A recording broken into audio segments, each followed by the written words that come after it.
We're going to start with The Nation. Dangote Refinery asked NNPCL marketers not to import petrol.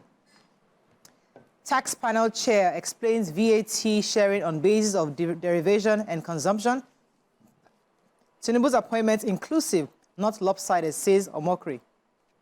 Cardoso, CBN will deploy necessary tools to battle inflation. Federal government combating road deficit, says Umahi. And Tinubu Biden in 30 minutes phone call on United Nations seat finance chief. Okay, which story? So a business mogul, Aliko Dangote, yesterday advised the National Petroleum Company, Limited, NNPCL, and all marketers to stop the importation of petrol. He told them that Dangote Refinery is capable of meeting all the local needs.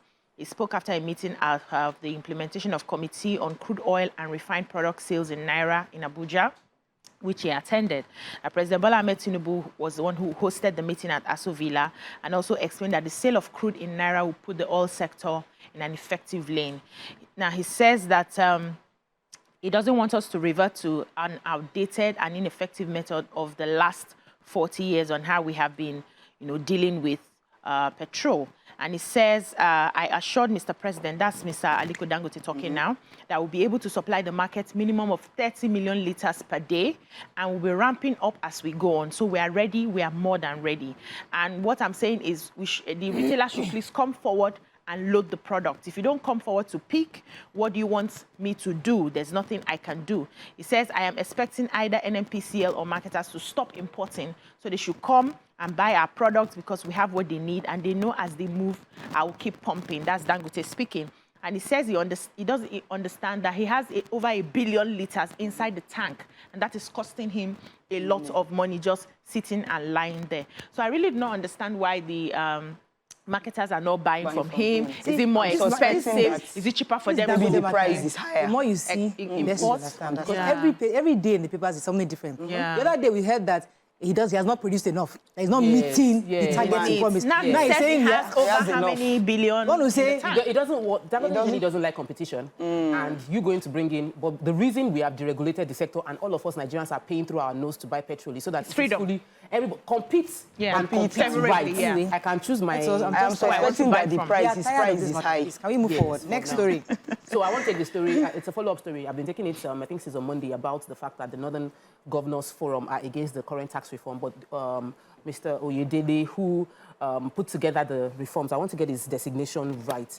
Mr. Taiwo Oyedele is the chairman of the Presidential Fiscal Policy and Tax Reform Committee, clarifies why this has to be. He said, value-added tax is local. It is generated from businesses and services being rendered within each area. And the current system where the way it is being shared, currently it is being shared that 15% to the federal government, 35% to the local government, while 50% is going to the states.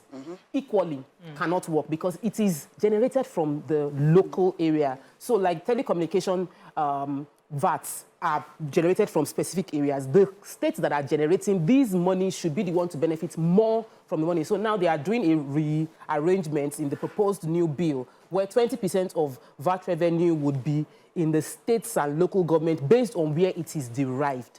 And the Northern Governors Forum are kicking against it, that it's not going to be fair in terms of equitable sharing of the resources as they expect it to be. So it's a back and forth. I believe that where money comes from, it should impact that area on a big scale. So every governor and every local government chairman would work on ensuring that their area is conducive for businesses to come to.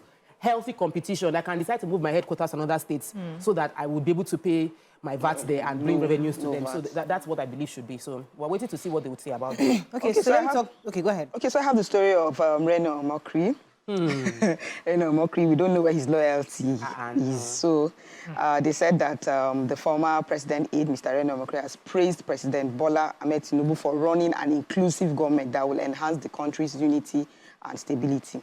Meanwhile, the Northern Elders Forum and former Vice President Atiku Abubakar recently criticized the president's recent appointments as lopsided.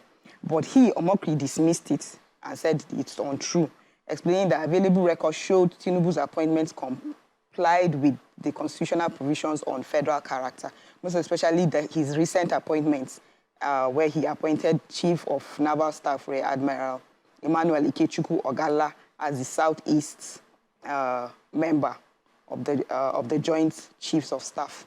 So we don't just know where Reno Mokri's loyalty just lies. And everybody's surprised that he's... tune. Yes, everybody's surprised that now he's on Tinubu's side. Can't somebody just criticize somebody just because? If I'm in your team and I criticize you and I praise you, we do it. So why must it because somebody's paying you? Because our mentality in this country is that somebody's got to be paying you. I can just like you, and it is possible, and I just hate you, and I just don't like what you did, and I criticize you. Suddenly we don't believe in objectivity as well. Because I have yabbed and praised Lagos State, and it will look like when I praised him, it is based because they are paying you. So people can praise. We should start having that thinking that somebody just... Now let me just take Umahi's... I was really interested in this story.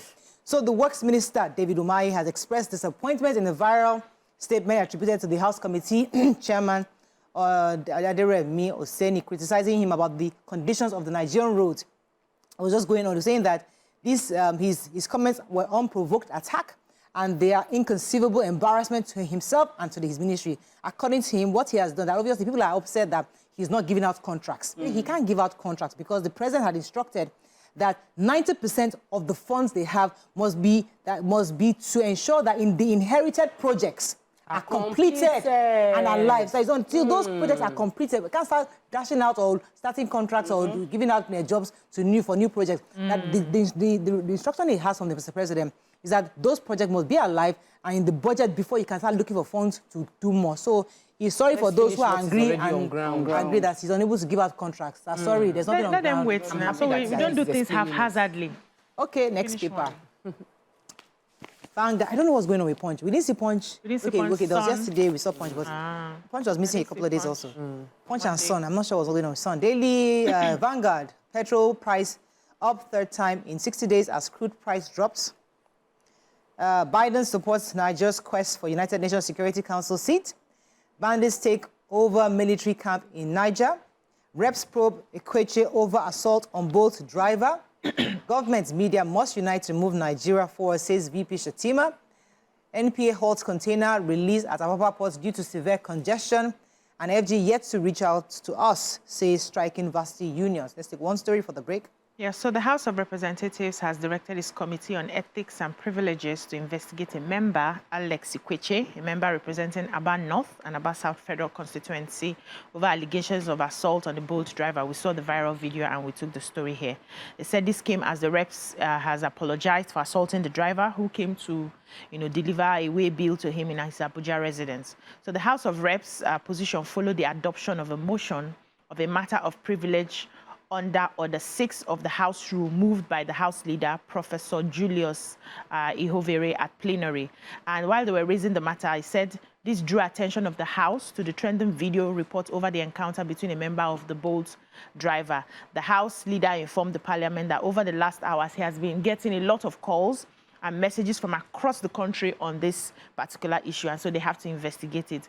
He has written an apology letter. He said a lot in the apologies all over social media. People can read it, how he's willing to do, whether it's community service, he likes the fact that Nigerians are holding him accountable, and he apologized for what he actually did. But they said they are still going to investigate the matter, so they will go back in 2 weeks to deliberate on it. I like where this is going. At least now our lawmakers are knowing, our leaders are knowing that, listen, hold you accountable, if I carry camera, just know that that could be the end of your career. So you better comport yourself. So we're happy about the progress of this. Let's go on a short break. When we come back, we continue with this papers. Stay with us. We'll be right back.